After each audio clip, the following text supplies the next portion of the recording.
छड़ांगे नहीं उन्होंने, छड़ना नहीं है बिल्कुल भी। जो उन्होंने तकलीफ भारत के लोगों को दी है, जो हमारे बेकसूर निहत्थे सैलानियों के साथ उन्होंने किया है, उस एक एक तकलीफ का, उस एक एक चीख का, उस एक एक खून की बूंद का पूरा हिसाब लिया जाएगा। और मुझे ये भी पता है, जो जिक्र आपने अभी किया पहलगांव का, यदि आज भी आप सबको, हम सबको मौका मिल जाए तो हर व्यक्ति यहां बैठा हुआ इतना जिगरा रखता है कि सरहद पे जाके गोली चलाने की ताकत उसमें है।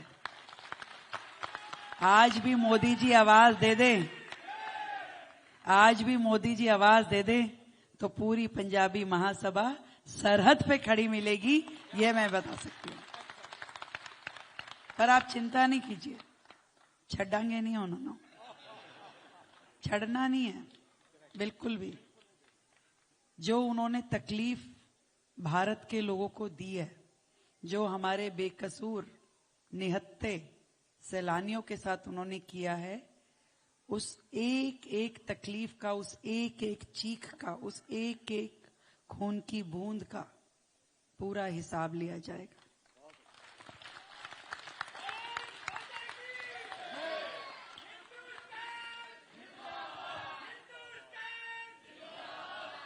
बहुत बहुत आप सबको शुभकामनाएं। और भारत माता के इस जयकारे का जो आपने लगाया है, हमेशा इसका मान सम्मान बना के रखना है। और देश के लिए फिर एक बात कहूंगी कि देश के लिए मरने का मौका अब हम में किसी को नहीं मिलने वाला। वो जवान हैं जो सरहद पे खड़े होते हैं, दुश्मन के सीने पे गोली चलाते हैं और अपने सीने पे गोली खाते हैं। हम में से किसी को वो मौका नहीं मिलने वाला कि हम सरहद पे जाएं, दुश्मन पे गोली चलाएं या अपने सीने पे गोली खाएं। देश के लिए मरने का एक भी मौका हम में से एक भी व्यक्ति को मिलने वाला नहीं है। एक ही चीज मिल सकती है, देश के लिए जीने का मौका। तो इसलिए देश के लिए जीना शुरू करें। कुछ कुछ अपनी दिनचर्या में से देश के लिए करना शुरू करें। यही मेरी आप सबसे इल्तिजा है। आप सबको मेरी ओर से बहुत बहुत बधाई, साधुवाद, धन्यवाद। मेजबान होते हुए मेरी जिम्मेदारी थी कि सही सलामत मैं इन्हें यहां से वापस भेजूं, नहीं भेज पाया और माफी मांगने के अल्फाज नहीं थे। क्या कहता हूं उनको, उन छोटे बच्चों को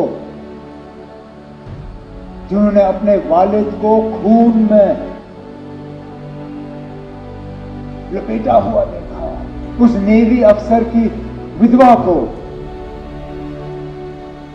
जिनको शादी हुए ही चंद दिन हुए थे। हमने कश्मीरी पंडितों के बस्तियों पे हमले होते हुए देखे, हमले सरदारों के बस्तियों पे हमले होते हुए देखे। लेकिन एक बीच का ऐसा वक्त आया था, ये बाईसरन का हमला 21 साल के बाद इतना बड़ा हमला हुआ है सिविलियन। हमें लग रहा था कि ये हमले जो हैं ये अब हमारे माजी का एक हिस्सा है, they are part of our past. ये हमारे आज की कहानी नहीं है, ये हमारा मुस्तकबिल नहीं है।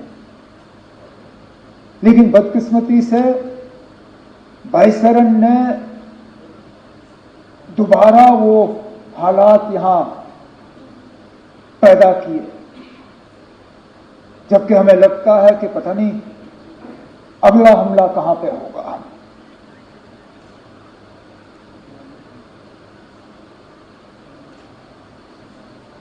मैं अपनी जगह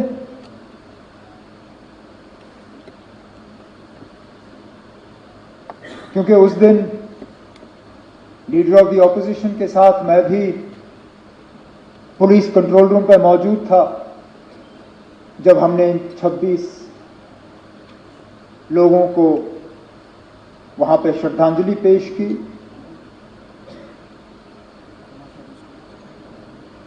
मेरे पास अल्फाज नहीं थे कि मैं क्या कह के उनके घर वालों से माफी मांगूं?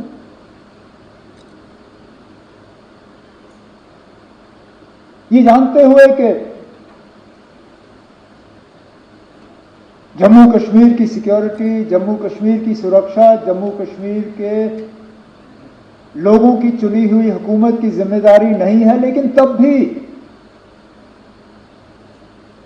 यहां के वजीर आला की हैसियत से, यहां की टूरिज्म के मिनिस्टर की हैसियत से मैंने इन लोगों को दावत दी थी यहां आने की। मेजबान होते हुए मेरी जिम्मेदारी थी कि सही सलामत मैं इन्हें यहां से वापस भेजूं, नहीं भेज पाया।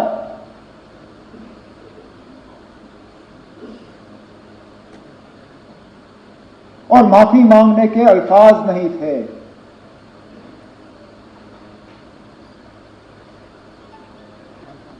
क्या कहता हूं उनको, उन छोटे बच्चों को जिन्होंने अपने वालिद को खून में लपेटा हुआ देखा, उस नेवी अफसर की विधवा को जिनको शादी हुए ही चंद दिन हुए थे,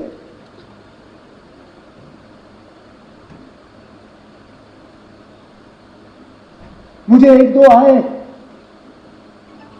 मुझे कहा हमारा कसूर क्या था छुट्टी मनाने के लिए।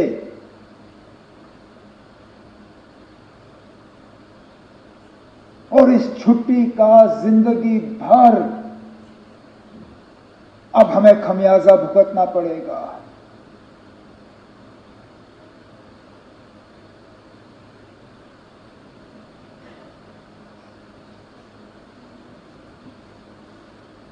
जिन लोगों ने ये किया, कहने के लिए तो वो कहते हैं कि हमारी भलाई के लिए किया, लेकिन क्या हमने उनसे कहा था कि हम ये चाहते हैं?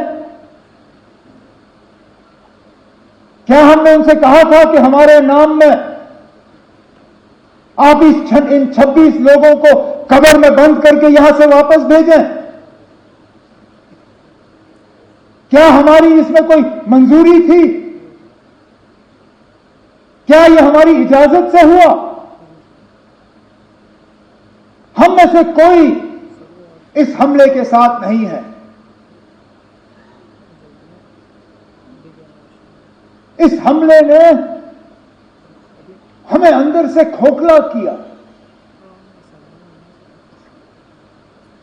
लेकिन इस हमले ने, क्योंकि हर खराबी में कहीं ना कहीं हमें कोई रोशनी की किरण ढूंढने की कोशिश करनी चाहिए। बहुत मुश्किल है इन हालात में वो रोशनी ढूंढना, लेकिन स्पीकर साहब, पहली मर्तबा 26 साल में मैंने जम्मू कश्मीर में किसी हमले के बाद लोगों को इस तरह बाहर आते हुए नहीं देखा। कठुआ से लेके कुपवाड़ा तक शायद ही कोई शहर या गांव ऐसा जहां लोगों ने बाहर आके इस हमले की मजम्मत नहीं की, कहा कि ये मेरे नाम में नहीं हुआ, नॉट इन माय नेम। ये आपने जिसके लिए भी किया हो, मेरे लिए नहीं किया। और ये लोगों का बाहर आना, इसमें हम में से किसी का हाथ नहीं है। हुकूमत ये कहे कि हमने कराया, कोई और ये कहे हमने कराया, कोई नहीं ना। हम भी इस गाड़ी पे चढ़े, हमने इस गाड़ी पे सवारी की, लेकिन गाड़ी चलाई हमने नहीं। ये लोगों ने खुद गाड़ी बना के इस पे सवार होके जलूस निकाले, नारे दिए, बैनर बनाए, मोमबत्तियां जलाई। ये कहने के लिए कि हम इस हमले के साथ नहीं हैं।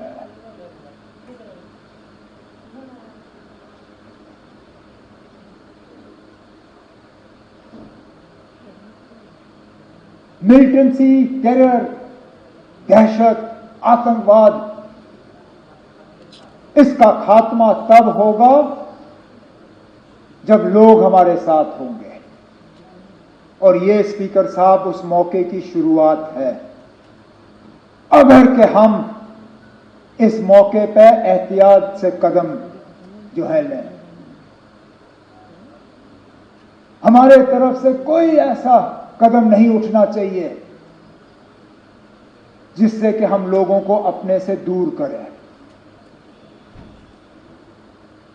कोई हमारे तरफ से ऐसी बात नहीं होनी चाहिए या कोई एक्शन हमारे तरफ से जिससे ये जो अपने आप में पैदा हुआ इसको कहीं जख्म पहुंचे। क्योंकि सही कहा सजाद ने, हम बंदूक के जरिए मिलिटेंसी को कंट्रोल कर सकते हैं, उसको खत्म नहीं कर सकते। खत्म तब होगा जब लोग हमारे साथ होंगे। और आज लगता है कि लोग अब वहां तक पहुंच रहे हैं। स्पीकर साहब, मस्जिदों में जुमा नमाज से पहले 2-2 मिनट की खामोशी इख्तियार की गई। जामा मस्जिद श्रीनगर, ये शायद बाकी मुल्क में लोग इतना इस चीज को समझेंगे नहीं। आप और मैं समझते हैं ना। हम समझते हैं किसी हमले के बाद उस मस्जिद में 2 मिनट की खामोशी का मतलब क्या है।